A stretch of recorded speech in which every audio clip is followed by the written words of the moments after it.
믿지 못해 불효한 사랑의 두 번째 이야기, 안나 까레리나입니다. 우리는 각자 자신의 삶의 길을 갑니다. 길에서 만나서 부대끼며 관계하고 사랑하지만 결국 자신의 삶의 방법을 따라갑니다. 알프레도 레빈처럼 원칙을 인정하고 그 안에서 자신의 발전을 고민하며 최선을 다해 성공하는 이들은 보편적 합리주의자입니다. 픽션의 캐릭터로서는 매력이 덜할지 몰라도 이들은 안나와 트리스탄 같은 변혁자, 풍운하의 뒤를 수습해주며 현실을 안정시킵니다. 알프레드는 자신의 아내가 된 수잔나가 결국 트리스탄을 잊지 못해서 죽음을 택하자 큰 절망에 빠집니다.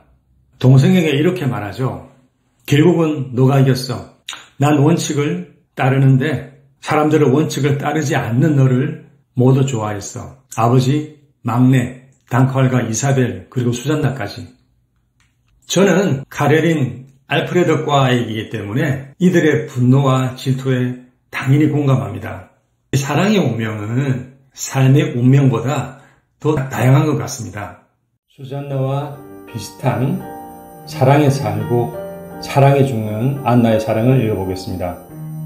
최고의 소설이라 평가받는 톨스토이의 안나 까레리나. 사랑과 가정에 대한 고민을 담은 뛰어난 문학이라 표현하고 싶습니다. 세 남자, 브론스키와 레빈, 카레닌, 그리고 두 여자, 안나와 키티의 사랑법과 그들이 이룬 가정이 어떻게 다른지 읽어보겠습니다.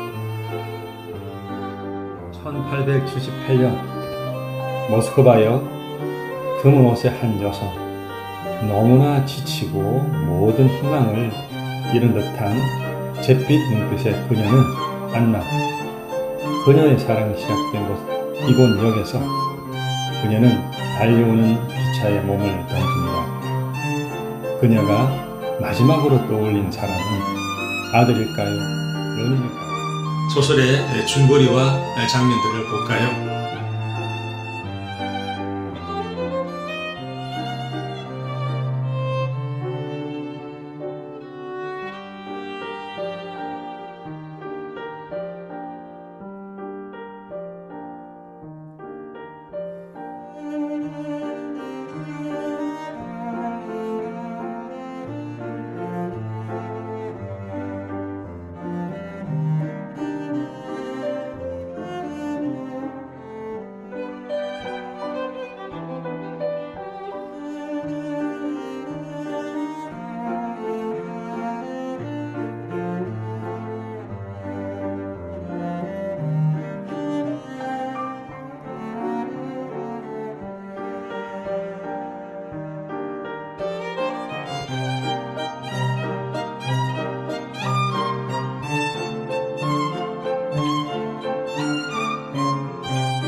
완전하고 흠결 없는 사랑을 원했던 안나의 마지막 결정이었습니다. 소설에는 두 사람 외에 여러 커플이 나옵니다. 브론스키를 짝사랑하다 상처를 받았던 키티와 또 그녀를 연모하는 시골 귀족 레빈 커플이 있죠. 톨스토이는 안나 브론스키 커플 외에 여러 부부를 묘사하며 사랑과 결혼, 가정의 행복에 대하여 여러 유형으로 고민을 하며 독자의 질문을 던지는 것 같았습니다. 키티와 레빈 커플은 온유하고 갈수록 깊은 사랑의 신뢰를 보여주며 시골에서 삶의 의미를 헤아려보는 성숙하고 행복한 모습을 보여줍니다. 안나가 죽고도 소설이 바로 끝나지 않은 것을 보면 사실 진정한 주인공들은 이들인지도 모르겠습니다. 남은 이들은 간간히 기억을 할 것입니다. 뜨겁게 사랑하고 불행하게 틀어져간 안나를 말이죠. 브론스키는 안나를 잃고 전쟁에 지원해 나갔고 그들 사이에 난 딸은 안나의 전남편 카레린이 거두어 키웁니다. 톨스토이는 이런 사랑들이 있음을 아름다운 문장과 대단한 서사로 보여줍니다. 실제로 모든 픽션과 현실에서 우리가 접할 수 있는 사례라는 생각을 해봅니다. 두 남자를 비교해 봅니다. 저는 또 당신은, 우리는 브론스키 유형일까요? 레빈 유형일까요?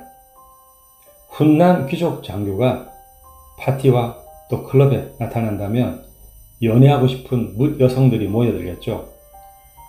또 겸손한 부자 청년이 인성까지 좋아 여성의 일편단심이라면 바로 결혼하고 싶은 남자일 겁니다. 자, 브론스키와 안나는 첫눈에 반했습니다. 대개 이런 경우 왜 사랑에 빠졌는지는 모르죠.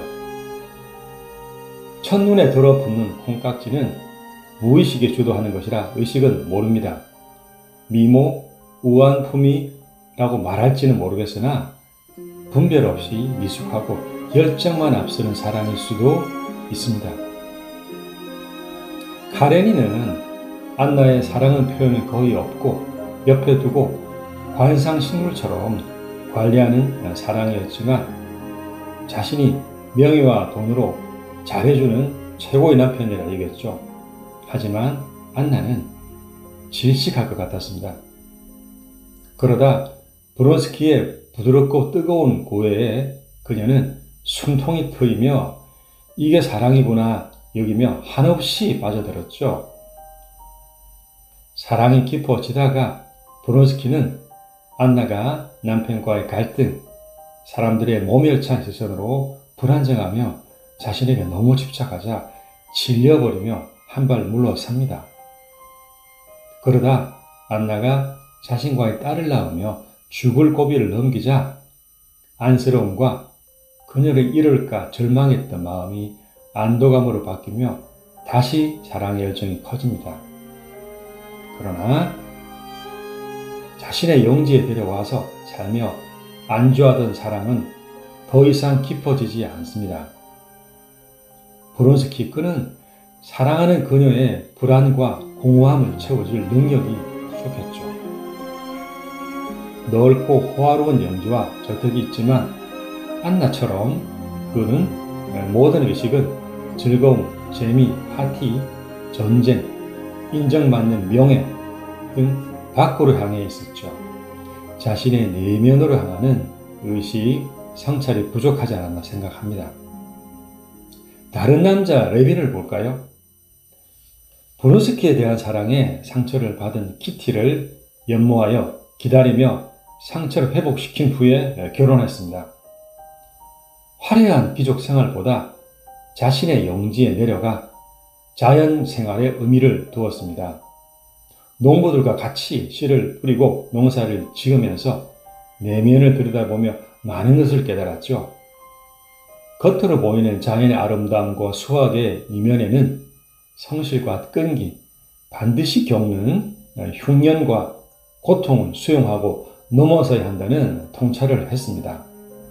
마찬가지로 이 사랑과 가정에서도 그는 키티의 시골에서의 어떤 상대적 박탈감과 불만을 수용하고 끈기 있게 대화하며 자신들이 진정 원하는 것이 무엇인지 알게 되었고 튼튼한 수리바퀴 같은 가정을 꾸리게 되었습니다. 톨스토이는 귀족의 아들로서 젊은 적 방탕한 생활을 했고 생애 후반부에 농촌에 정착하며 신앙과 자연에 귀속하며 열정보다 더 소중한 것이 무엇인지 체험하였기에 이러한 소설을 쓸 수 있었던 것 같습니다. 이 사랑스러운 안나 까레리나에게 또 저는 편지를 씁니다. 안나, 불행한 사랑 앞에 난 또 넋두리를 합니다. 세상에 대한 복수심, 아들에 대한 자책감이 극단적인 선택을 하게 했어요. 사랑이 절정에서 나락으로 떨어져 어쩔 수 없는 파국이라고 생각한 것은 우울증으로 인한 부정적인 확신 같아요. 운명도 마음도 상승과 하강이 행복과 불행이 교차하는 것이기 때문에 기차역에서 자신의 그 방으로 돌아갔어야 했어. 브론스키와 사랑하는 어린 딸과 살며 차가운 눈초리의 세상에서도 동화 작가를 꿈꾸며 글에 몰두를 했었잖아요. 카레린이 이혼을 해주지 않아도 시어머니의 다른 여성과의 결혼 요구에 브론스키의 마음이 살짝 흔들리더라도 안나 그대의 방에서 그대의 세계를 가졌어야 해. 사랑의 폭풍처럼 달릴 때는 떨어지지 않도록 매달려야 하지. 그 뒤 속도가 느려지면 상대를 믿어보며 먼저 자신의 내면 세계를 안정시킬 수 있지 않을까. 남자에 매달리지 말고 오히려 거리를 두며 글을 쓰고 자신의 내면을 확장하는 여인의 모습을 보여준다면 그 모습은 더 아름답고 매혹적이지. 자, 이렇게 했다면 브론스키는 절대 떠나지 않았을 거예요. 남겨두고 온 아들에 대한 죄책감도 그 아들의 아버지인 전남편 카레닌을 믿고 좋은 교육을 받을 수 있는 환경이라며 긍정적으로 생각을 해야지. 이혼을 해주지 않는 것은 그 시대의 불문율이니 좀 기다렸다면 되었을 텐데, 운명이 기다리고 있으면 우리는 씩씩하게 나아가야 하오. 우리가 세상을 기다려야 할 때는 우선 충동을 참고 아침이 오길 기다려야 하잖아. 마인드 닥터. 믿지 못해 불어한 사랑을 마치며, 안나의 사랑도 그 이웃들처럼 우리가 손가락질을 할 수 있을까요? 성경의 구절, 복수하는 것은 내가 할 일이니 내가 갚아주겠다 고한 하느님의 말씀. 이것을 소설에 쓴 것은 안나를 위해 세상에 복수하는 것은 하느님의 뜻이다 하는 걸 겁니다. 사람이 사람을 판결할 수는 없죠. 오히려 안나의 열정은 솔직하고 순수한 감정으로 사랑의 불길에 필요한 것입니다. 다만 그녀에게 애인만 바라보며 의지하며 불안해하고 공허한 마음이 있는 것이 문제였죠. 가을의 전설의 수잔나도 그랬습니다. 사랑의 길이 막히면 삶의 길도 끝나는 것인가요? 사랑의 길이 막히면 자신의 삶의 의미가 사랑과 더불어 또 무엇이 있을지 찾아 그 길로 건너가야 합니다. 상처받아도 삶을 포기하면 안 되죠. 절대로 자신을 팽개치지 마세요. 자신의 길을 가면 공허함과 자존감이 회복됩니다. 세상과 또 애인과 적절한 거리를 두는 것이 슬기로운 사랑법입니다. 자신과 애인의 영혼의 성장을 돕는 사랑꾼이 된다면 좋겠습니다. 그녀들이 이 길을 가지 못한 것은 열정의 사랑만 하도록 운명에 정해진 것이 아니라 가정과 성장 환경에서 배우지 못한 때문이라 생각합니다. 레비는 알게 모르게 배울 수 있는 기회와 노력이 있었을 것 같아요.